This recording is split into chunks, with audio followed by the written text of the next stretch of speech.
सास और बहू सबकी होनी चाहिए तो घर स्वर्ग बना रहेगा। इतनी अच्छी कहानी सास और बहू की अंत तक ज़रूर देखें।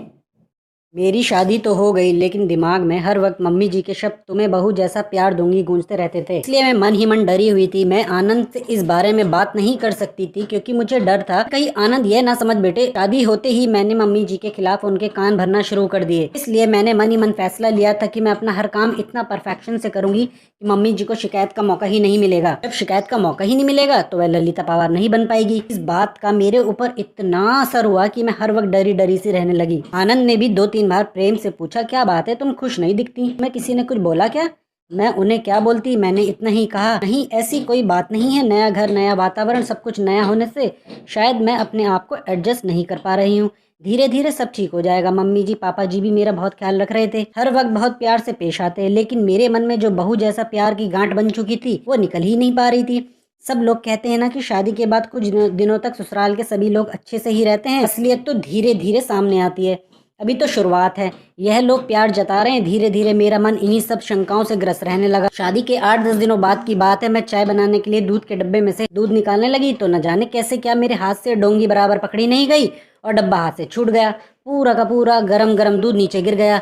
मैं इतनी ज़्यादा डर गई कि पूछो मत। कहाँ तो मैं सोच रही थी कि मैं हर काम पूरी परफेक्शन से करूँगी और कहाँ ये दूध। उसमें भी खास बात यह थी कि दूध वाला दिन में सिर्फ एक बार सुबह ही दूध लाता था। पैकेट के दूध में मिलावट होने से वह घर में नहीं लाते थे। सभी लोग चाय का इंतजार कर रहे थे। डिब्बा गिरने की आवाज़ सुनकर मम्मी जी ने बाहर से ही आवाज़ लगाई, निधि क्या हुआ? मैं तो इतनी ज़्यादा डर गई थी कि मेरे मुंह से आवाज़ ही नहीं निकली। मम्मी जी खुद किचन में आए। मम्मी जी को सामने देखकर मैं डर के मारे कांपने लगी क्योंकि अब कल सुबह तक किसी को भी चाय नसीब नहीं होने वाली और सभी को चाय पीने की आदत है। मम्मी जी ने गिरे हुए दूध की तरफ और मेरी तरफ देखा और मैं बम फटने का इंतजार करने लगी। बस अब फटा बम, अब फटा। लेकिन ये क्या, बम तो फुसकी निकला। मम्मी जी मेरे पास आए और बोले, कोई बात नहीं है निधि, तुम इतना डर क्यों रही हो? तुमने कोई जानबूझकर थोड़े ही किया है। दूध हो जाता है गिर कभी कभी, कोई बात नहीं, तुम रिलैक्स हो जाओ। लेकिन मम्मी जी अब चाय कौन से दूध की बनेगी? दूध वाला तो कल आएगा। लेकिन मम्मी जी अब चाय कौन से दूध की बनेगी? दूध वाला तो कल आएगा। मैं अभी पैकेट का दूध बुला लेती हूँ। लेकिन आप ही ने कहा था कि अपने यहाँ पैकेट का दूध नहीं लाते। लाते तो नहीं है लेकिन सभी को चाय का एक तरह का नशा हो गया है, तो चाय के बिना तो नहीं रहेंगे। इसलिए इमरजेंसी में एक आध बार चलता है पैकेट का दूध। हम लोग ऑफिस में चाय पीते हैं ना, वहाँ कौन से दूध का उपयोग किया गया है क्या हमें पता चलता है? ऑफिस में हमारी मजबूरी है, लेकिन घर में जहाँ तक संभव हो शरीर के दृष्टिकोण से जो अच्छा रहता है वो करना चाहिए। इसलिए अपन पैकेट का दूध नहीं लेते। लेकिन एक आध बार में कुछ नहीं होता, रोज रोज थोड़ी दूध गिर जाएगा। अब तुम रिलैक्स हो जाओ। मैंने मन में सोचा। मैं फिजूली डर रही थी। मम्मी जी तो कितने अच्छे हैं। लेकिन दूसरे ही पल सहेली की बात याद आ गई। ये सब चोचले शादी के शुरुआत में ही होते हैं, आगे आगे देखना होता है क्या। यह बात याद आते ही फिर से मन में वही डर समा गया। 2-1 बार और इसी तरह की छोटी छोटी गलतियां हुई, लेकिन तब भी मम्मी जी ने मुझे प्यार से ही समझाया। 4-5 महीने के बाद की बात है। सभी को पालक पनीर की सब्जी बहुत पसंद थी। आज रविवार की सभी की छुट्टी होने पालक पनीर की सब्जी बनाने का तय हुआ।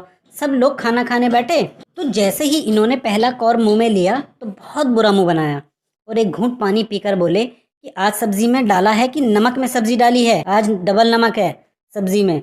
मुझे काटो तो खून नहीं। अब जरूर मम्मी जी अपना बहू वाला प्यार दिखाएंगी, कहेंगी कि तेरी मम्मी ने यही सिखाया क्या? पढ़ लिख कर नौकरी कर रही है, इसका मतलब यह नहीं कि तुम्हें सब्जी बनाना भी नहीं आना चाहिए। तुम्हारी माँ ने तो कहा था कि मेरी बेटी को सब आता है, फिर यह क्या है?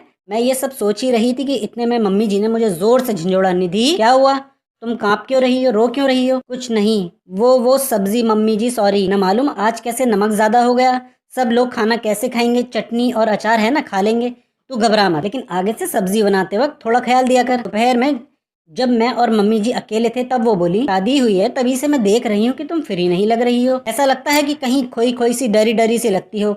क्या बात है? यदि तुम मुझे नहीं बताओगी तो हम समस्या का निदान कैसे कर पाएंगे? यहाँ तुम्हारी मम्मी नहीं है लेकिन मैं तो हूँ ना। तुम मुझसे अपने मन की हर बात कर सकती हो। उनके इतने प्रेम से बोलने पर मैं अपने आप को रोक नहीं पाई और रोने लगी। उन्होंने मुझे अपनी बाहों में भर लिया। अब बता क्या बात है? अम्मी जी, जब आप मुझे देखने आई थी तो आपने कहा था ना कि आप मुझे बेटी जैसा नहीं बहू जैसा प्यार करेंगी। मेरी एक बात समझ में नहीं आई, बहू जैसा प्यार करूंगी ऐसा कहने पर भी आपने आज तक अपना सासूपना नहीं दिखाया और मुझे डांटा भी नहीं। फिर आपने ऐसा क्यों कहा था कि आप बहू जैसा प्यार करेंगी? अरे पगली, मुझे नहीं पता था कि तू मेरी सादी सी बात को इतना दिल पर लगा लेगी। बात बता, क्या कभी तूने किसी माँ को अपनी बेटी से यह कहते सुना है कि वो उसे बहू जैसा प्यार करेंगी? नहीं ना। जब हम बेटी को बहू जैसा प्यार नहीं करते तो बहू को बेटी जैसा प्यार क्यों करते हैं? इसका तो मतलब हुआ ना कि हम बेटी को ज्यादा महत्व देते हैं, बेटी को ज्यादा प्यार करते हैं, इसलिए बहू से कहते हैं कि तुझे बेटी बनाएंगे, तुझे बेटी जैसा प्यार देंगे। हम लोग बेटे को ज्यादा महत्व देते हैं, इसलिए बेटे को बेटे जैसा ही प्यार देते हैं। कभी भी बेटे से ये नहीं कहते कि तुझे बेटी जैसा प्यार देंगे। यदि हम बेटा और बेटी दोनों को समान समझते हैं तो बेटी को बेटी जैसा प्यार क्यों नहीं दे सकते? मेरी नजर में जिस तरह बेटी का अपना एक अलग अस्तित्व है, बहू को बेटी से किसी भी उसी तरह बहू का भी अपना एक अलग अस्तित्व है। मामले में कम नहीं समझती। मैं तुम्हें बेटी जैसा नहीं बहू जैसा प्यार दूंगी। मुझे क्या पता था कि तू उसका गलत मतलब लगा के वह बात दिल को लगा लेगी। चल अब आंसू पोंछ। आज मुझे पता चला कि बहू वाला प्यार भी होता है। तो इस कहानी से क्या शिक्षा मिली, कमेंट करके जरूर बताएं। वीडियो अच्छी लगे तो लाइक करें, चैनल को सब्सक्राइब करें।